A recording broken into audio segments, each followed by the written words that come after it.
Hello friends, welcome to one style cooking. நாம் அன்றைக்கி பார்க்க போகிற ரெசிபி என்னென்னு பார்த்தீங்கன்னா ஒரு டிஃபன் ரெசிபி தாங்க. ரொம்பவே ஹெல்த்தியான ரெசிபி. கண்டிப்பாக நீங்கள் இதை வந்து வீட்டில் ட்ரை பண்ணி பாருங்கள் மார்னிங் பிரேக்ஃபாஸ்ட்க்கு. இது வந்து பார்த்திங்கன்னா கப்பக்கிழங்கு, அதாவது ஏர்லக்கிழங்கு சொல்லுவோம்ல, அந்த கிழங்கும் பச்சை பயிரை பயன்படுத்தி தான் இந்த வந்து ரெசிபி வந்து பண்ண போகிறோம். இந்த ரெண்டுமே வந்து ரொம்ப ஹெல்த்தியான ரெசிபி.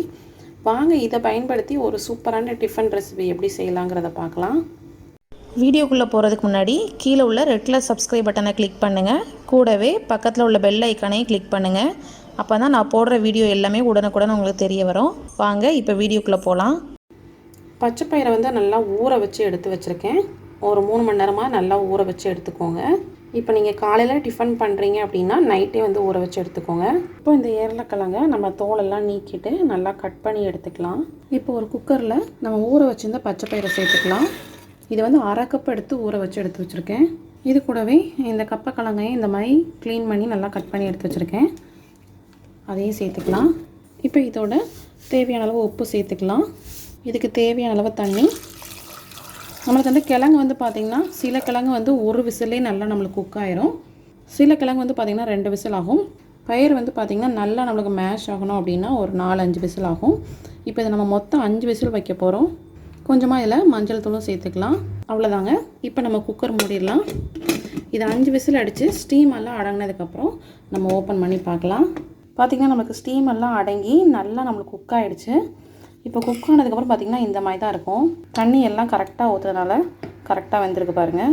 இப்போ நல்லா ஒரு மேஷர் வச்சு இல்லைன்னா ஒரு கரண்டி வச்சு நல்லா இதை மேஷ் பண்ணி எடுத்துக்கோங்க. பாருங்கள், இந்தளவு நல்லா மேஷ் பண்ணி எடுத்தாச்சு. ரொம்ப உங்களுக்கு கட்டியாக இருக்க மாதிரி இருந்துச்சுன்னா கொஞ்சமாக ஹாட் வாட்டரோ இல்லை நார்மல் வாட்டரோ சேர்த்து நல்லா மிக்ஸ் பண்ணிக்கோங்க. இப்போ இதுக்கு ஒரு தாளிப்பு கொடுத்துடலாம். இதுதான் ரொம்ப டேஸ்ட்டை வந்து இன்க்ரீஸ் பண்ணி கொடுக்கும். இப்போ ஒரு கடாயில் கொஞ்சமாக ஆயில் சேர்த்துக்கலாம். நான் வந்து தேங்காய் எண்ணெய் சேர்த்துக்கிறேன்.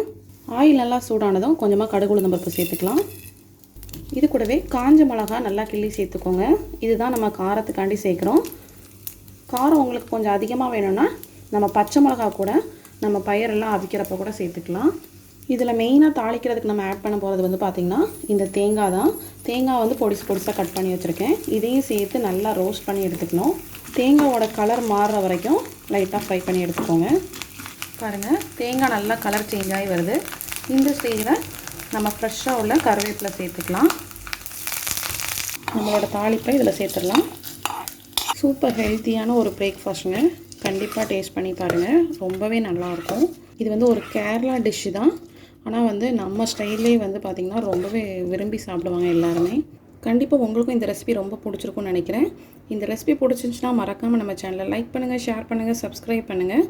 இந்த வீடியோ பற்றின கமெண்ட் செய்ய கமெண்ட் பாக்ஸில் தெரிவிங்க. நெக்ஸ்ட் ஒரு சூப்பரான ஒரு வீடியோவில் மீட் பண்ணுறேன். தேங்க்யூ.